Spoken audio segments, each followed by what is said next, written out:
We are here at Whittlebury Hall. This is for COREbike. This is the biggest trade show in the UK. Loads of bike shops like us come here to meet the brands, meet the distributors and get their products sorted for the season of riding ahead. This is where they launch some of the new stuff. It's also where we get to get hands-on with some of the stuff that we've seen in the media over the coming weeks. We now get to touch it. So let's go and see what we can find. By the way, loving the Hope fleet. I have to admit, I got a bit excited when I saw Bird spokes on a Hope hub. I thought they were going to be doing the whole wheel set. Sadly not. The rims are from Wheeltech, who are the distributors for the Bird spokes. Bird spokes, I have to admit, they're £9 a spoke, and I do wonder if they're still relevant in today's sort of carbon spoke era. But Hope are making their famous Pro 5 hubs in this sort of hooked flange design compatible with Bird spokes. You don't have to sort of thread them through and larkspur them and stuff. So yeah, maybe there's life in this yet. It's just to prove that I don't hate Colnago completely, because this is absolutely beautiful. This is their Steel Novo. I think it's a stainless steel frame. I'm going to find out in a second, but I cannot find a blemish on it anywhere. It is so perfect. Being completely decked out with all the lightweight handlebars, these lightweight wheels. Now I've had a chance to get my hands on these spokes are so stiff and rigid compared to some of those wheels that we had on the channel recently. It is so nice to see something that's properly tensioned. Anyway, this bike has a T47 internal, which is a pretty strange choice considering that Colnago made a massive thing about going BSA on their carbon frames but didn't go T47 internal. But they have done it on a steel frame where you could have easily have just gone for a standard T47, and it's a bit strange because the benefit here would have been to really max out the tyre clearance, and they haven't really taken advantage of the benefit that that bottom bracket gives, because the chainstays come in a long way down here and you've got loads of chainstay length on this. So the geometry is a bit baffling, but the actual design signature of it is beautiful. Love all of this, and it's perfect paintwork compared to some of those carbon frames you've seen. This is the Colnago that we know and love. Right, headset geeks, we've got some interesting news for you. Cane Creek, that famous headset company, got some interesting stuff on this whole integrated, and they're taking a very traditional Cane Creek approach to it. So first of all, their headset, all aluminium, so there's no dodgy plastic parts here that warp and look a bit tatty after a while. So this is their pressing cups, but they also do the integrated system as well. The big thing is their top cap is aluminium with that famous Cane Creek blue seal, and also here you can see they've got the little push-out grommets, so you can run brake hoses and push-out grommets for Di2 cables. Don't know how much longer they're going to be relevant for, but nicely made. Yes, it's heavy, but very well sealed. And this integrates with their new stem. They're taking quite a traditional approach to the aesthetics of this stem. So you still have the bolts exposed on the back. There's no like fancy aero features on this. It's meant to, I guess, make a bike look modern, but at the same time not like stupidly aero. I like that approach. And you can just see that the cables actually run in this channel here. So there is some scope here for running brake hose decouplers. And just really smart. There's several ways that you can bring the cables in, either into the back of the handlebar or come through into the side of the handlebar. So loads and loads of options. They also do a spacer pack, so you get a centimetre spacer or a 5mm spacer, and then with the addition of another spacer pack you can fine tune that by another 2.5mm. We're going to have some of this on test to really show you guys exactly how all this is going to integrate with different handlebars, different frames, etc. This is lovely. I love the fact this is developing now into something properly durable and really smart looking.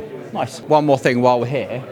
Squirt now do hot waxing system as well. Now we've had a bag of this on demo. We've been using it in our workshop for a little while just to see what it's like. Been really impressed with it from a workshop standpoint. It heats up really quickly, so you haven't got your crock pot on for hours and hours, and also it breaks in really quickly as well. There's not that time where you've got to wrap it around and get rid of all the chip-ins, etc. before the chain starts to feel nice, so the braking period's really quick. Now apparently this is in the hands of Zero Friction Cycling, and we're expecting their report relatively quickly. The guys here are quite enthusiastic about that. We haven't seen it yet, but watch this space. Oh my god, there is a new Fizik Arione saddle. Now if you've been around road cycling for long enough, the Arione was the classic saddle. It looked so cool, it looked so sleek, but it was so uncomfortable. It really required you to have a really aggressive bent over position, sitting right on the nose of the saddle. Thought we'd gone past those days, and this sort of pear-shaped saddle was really ruling the roost, so to speak. So to see the Arione back and its new sort of modern format is interesting, especially as when we had Phil Burt here on the channel, he was talking how he was highly involved in the development of this new product because there was a demand for it, but they wanted to make sure they got it right. So what they've done is they've definitely leaned into the idea that this is for an aggressive aero-orientated rider, but tried to add some comfort into that as well, because we're also doing some long rides. So what they've done is kept that traditional Arione shape that we all know and love. Looks fantastic on your bike. The big thing is what they've done with the saddle rails. And this is what's so peculiar, because this type of saddle requires quite a forward position. So with this, you can clamp your saddle rails as far forward as you can. There's no sort of maximum and minimum. This is just going to hard stop, so you can really push that saddle forward. And after that, they've done loads of work on the actual cushioning as well. So we've got this top of the range one, you imagine, £260. I think there's actually a carbon version of this as well. It's a little bit more expensive. And then they've got their new one, which is their R1 Lite. It actually feels incredibly light, this. Absolutely beautiful saddle, but with pressure relief channel, which you never used to get on the Ariones. They did do one once, but it was so sharp-edged, it was never a very popular saddle for that reason. A much more reasonably priced £100 version, which, to be honest, it really isn't that much heavier. But I love the look of that. I think that's going to be a really popular saddle. Yeah, good work. Anyway, Fizik have been pretty busy working and developing the rest of the range. And one of the big news is this guy here, Pagaccio. He seems to be on every single poster at this show.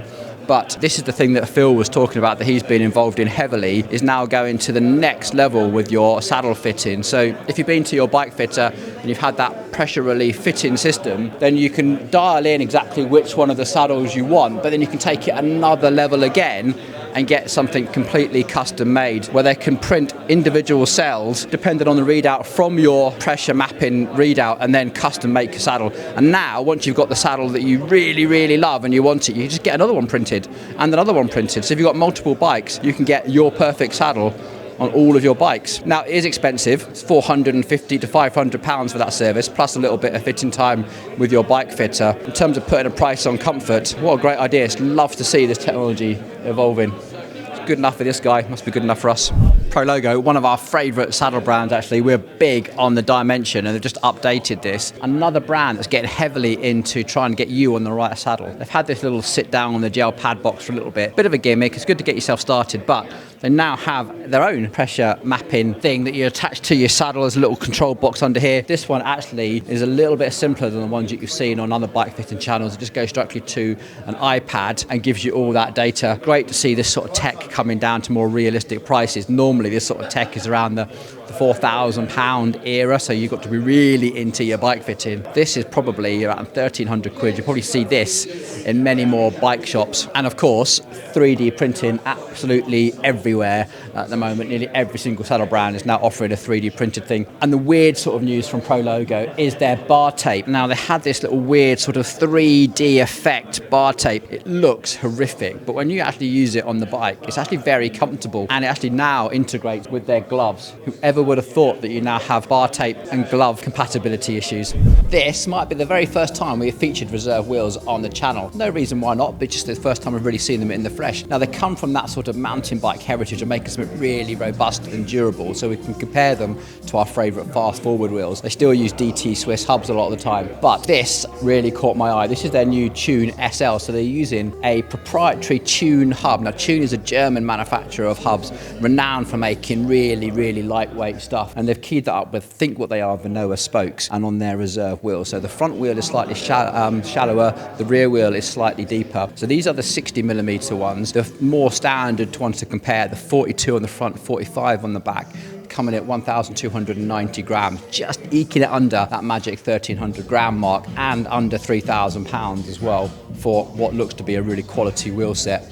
Anyway, that aside, the more realistic wheels that they do, that we can compare to like the fast forward Riots, they're still using the DT Swiss 240s, and they still use the DT Swiss 350, so they haven't gone proprietary like other brands are doing. They're still sticking with that name brand, but they're still using Sapien CX-Ray spokes. They use aluminium nipples, but they do have a thing where you can choose the width. There's more widths available to you, and you can mix and match your widths as well, depending on what aerodynamics that you want to do. Now, they don't have the proprietary hub in the same way that Fast Forward do. They're still using the standard full 24 spokes, whereas Fast Forward have that variant of the 240 with a lower spoke count on the non-drive side. Cuts a bit of weight, but it also equals out the spoke tension as well. Really happy to show you these. I haven't featured them on the channel before, but they're a quality set of wheels, really well built, just with different characteristics from something like the Fast Forward Riots. Time to talk power meters. Since Stage's demise, or being brought by Giant, I think it was in the end, we've only really had 4 III as an aftermarket sort of add-on for your Shimano power meters. Remember, the Shimano one is very much a random number generator. These guys think they have solved that problem.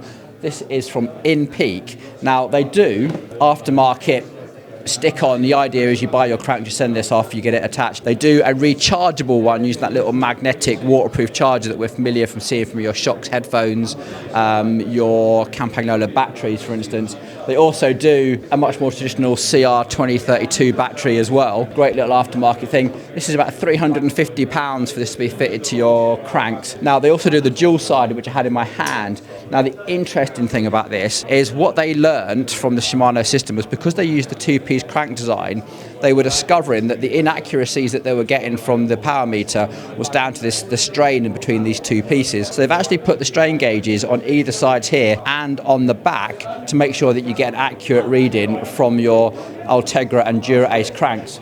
They don't do that on the 105 version because the 105 version is a solid aluminium piece, but they just slot that into the back there. What is interesting for all you like hill climbing specialists who just like small gears or bike packers and gravel riders, they do a gravel version. This is a GRX 2x, and it's so interesting. The reason why 4II don't do this is because the packaging is so difficult, and what they've done here is they've had to sort of bend it around the chain rings to make that fit. Excellent use. It's not just gravel riders. GRX is really heavily used by real ultra endurance riders as well, who just want the smaller gear ratios because they're hauling panniers, etc. And the power meter is a really useful addition to that. So this is fantastic, and the prices aren't that bad. It's like $899 for a whole dual-sided system. That's for the whole crankset, so you don't have to buy the crankset and then get it added. That's for you get a whole crankset for that. Good to see another player in the space. Purely self-indulgent moment here, but back in adventure racing days, we used to have to make up elaborate tow rope systems to help tow our teammates when they're a bit tired. We had all sorts of PVC plastic pikes and bungee cords. Now, look, it's been developed, but for kids. And the idea of this is that you don't really hook onto your bike, you just sort of hold onto it, onto your handlebar, and it's just enough to give you a gentle pull along. Brilliant, who would have thought? 10 years later, it's now an actual product. SRAM have got some new product. This is their new downhill. Bear with me, it's quite interesting.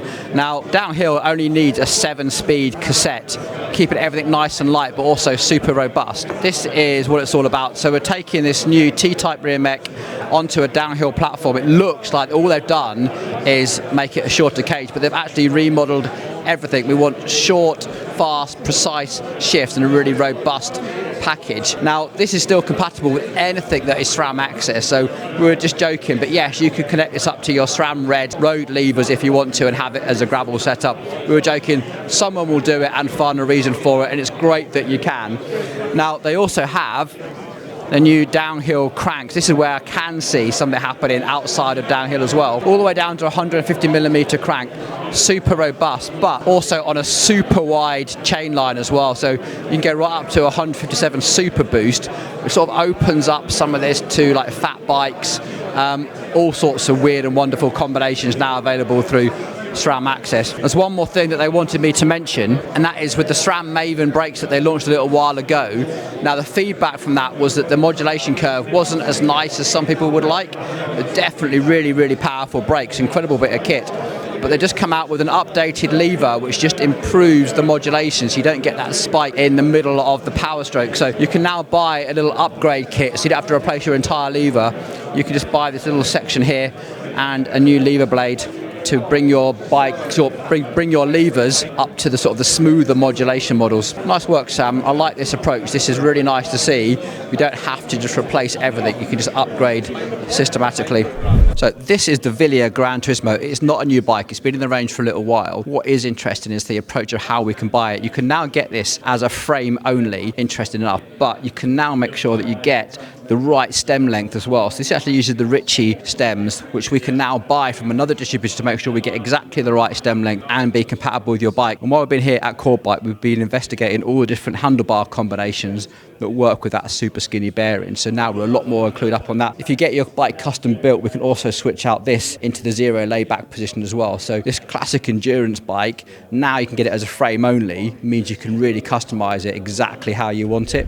Wow, what a show. There's quite a lot of content in there. I hope you're still with me. This last part of the video is just me sharing my thoughts and reflections on the show and what it's all about. In the past, I've been fairly critical of big trade shows, thinking, well, why do we need them anymore? Because products just get released on YouTube, on Bike Radar, whatever. We don't need to go there to see the latest thing. But actually, in this sort of post-COVID era when those shows were cancelled, one of the really important things is actually the connections that you make with the people. You see, it's not just a salesman there with the products in front of them. The shows bring together way more people than that. So a lot of the time, we had the direct opportunity to speak to the actual product designers, and that is so valuable because you really get to dig deep into the details and the design decisions and really understand product. That was brilliant. Yes, of course, there are salesmen there. They're trying to sell shops, bulk buy packages. That is the whole point. But I think that is such a tiny part of trade shows now. Nobody there was buying. In fact, that everyone was sort of complaining that no one buys anything anymore. I think I saw a stat that almost 50% of the visitors there had registered as a workshop only account. And some of the salesmen were like, there's no shops anymore. But then other salesmen were like, this is brilliant. Everyone's here is buying chains and buying oils and buying stuff like that, and really getting to understand and choose the products that they're going to have on their shelf. You also get to meet the brand managers, the people who are responsible for how prices get set and what sort of quantities they hold in stock. They're the ones for making sure that they're buying the right things. There's a bit of banter between, hey, did no one see the massive trend for shorter cranks coming? Why are the 160s always out of stock and we've still got 175s on there? They're the sort of people that are responsible for that. Their mission is to try and read ahead, look at what the trends are going to be and make sure that they're ordering stock appropriately for that situation. Some of them are getting it right and doing a really good job. Others have definitely been caught off guard. So some interesting conversations there. We also get to speak to the marketing directors and understand what a brand is trying to do, what sort of customer that they're trying to reach. Are they just looking for the win on Sunday, sell on Monday, follow the leader type marketing, or are they really trying to find customers and riders who really care about the technical details of their product? So that was fascinating. And also the CEOs are there as well. And it's always fascinating to get their read on what they consider, the market environment at the moment. So just the conversations are really deep, multi-layered. It's quite exhausting going from a very technical, bearing talk and then suddenly going to a high-level sort of strategy conversation. My brain struggles to switch between the two sometimes, but it was brilliant. Learned so much. It was really insightful for me to see which brands knew who we were. That's always nice. Some of them dragged us into their showroom and wanted to show us their latest tech and get it onto camera, and some people never heard of us at all, and that was an interesting, sounds slightly egotistical, but at the same time it's just interesting to see which brands are paying attention to the narrative here on YouTube, because I really feel like YouTube is so visceral. Your comments really do get rid of, not just by me, but by the owners of these brands. They care, some of them, what you say, and they pay attention to it, and you can see that manifest in the products and the prices and the stock holding. And you could also tell, I had a very interesting conversation with someone who was, I don't watch YouTube, I don't like influencer marketing. And you could tell, because they really hadn't thought about how their product was going to land with the public. Fascinating to come into a trade show with that perspective. Now, back to that 50% of registered users being from a workshop only.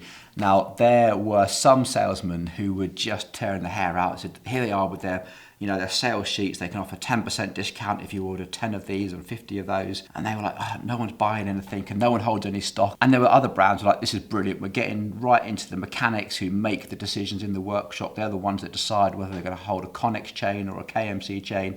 And we get to speak to them about what grease and what oils and what they're going to use in their workshop. And it's all those little parts and accessories brands. So places like Enduro and Cane Creek, those stands were just packed and busy and people really interested in asking technical questions with the people that they want to speak to. And yet sort of the bigger brands like sort of Vision and Reserve really weren't that busy at all. It was interesting. I always like to think about what the general vibe is in a show like this. Last year it was busy, but this year was busy on another level. It was packed. There were queues to get into places. You couldn't really get into film places. We had to sort of go back and revisit it and film our B-roll at different times, which is why you see me in different sweatshirts at different times in the video, because we're just trying to nip in and get things done either at the start of the day or at the end of the day, trying to be respectful of all the other people at the show as well. It was packed. But the energy was enthusiastic. People weren't cautious in the way they have been in the past. The people that I spoke to, and thanks to all those of you that came up and said hello and introduced themselves and said that they appreciate the videos and asked me questions about them, that was brilliant. I love that. But it was very much like raised eyebrows. Ooh, what's going on? There's change in the air. There were brands that had decided to ditch their distributors and go it alone. There were brands which were changing distributors and looking for a new strategy and a new route to market. There was a lot of change happening. There was definitely an underswell of like, we're trying to sort this shit out. And there was a little bit of excitement, a little bit of anxiety maybe, but generally speaking, the show was busy and alive and interesting. People were really trying to get into the nitty gritty of stuff. It wasn't all about sales numbers. For us, it was much more about like, I want to show you this new product. We put time and effort into this. We've got something really cool. There's some stuff here that we filmed that we can't show you for another few weeks. But yeah, there's some really cool stuff just happening and change is definitely the vibe that I took away from it. There was one company that we couldn't even film because the stand was so packed. A company called Scarpa who were doing like his clip-on e-bike system. There was so much interest in that and it was a brilliant product. I wish I could have filmed it for you. We're going to try and speak to them on another video because they were just packed out all day. There was so much interested from workshops who could see an opportunity of fitting that, retrofitting that product to a bike they had in their workshop. Superb, about £1,500 for a strap-on e-bike system. Oh, I hope we can bring you more on that pretty soon. Another notable one was that Rocky Mountain, the Canadian mountain bike brand, lovely bikes, like one of my favourite mountain bike brands, absolutely love them. They were there and it's great to see them trying to get back into the UK, but no frame onlys. You could only buy it as a complete bike, which I just think is a bit of a non-starter because that enduro mountain biking culture now is that you kind of buy your forks and you buy your brakes and you upgrade things as you go. You don't really buy into the whole package anymore. Nearly every mountain biker I know is just constantly evolving their bike and it comes a point where they just want to swap out the frame. But I can see why they've done it because the whole import tax thing gets very tricky.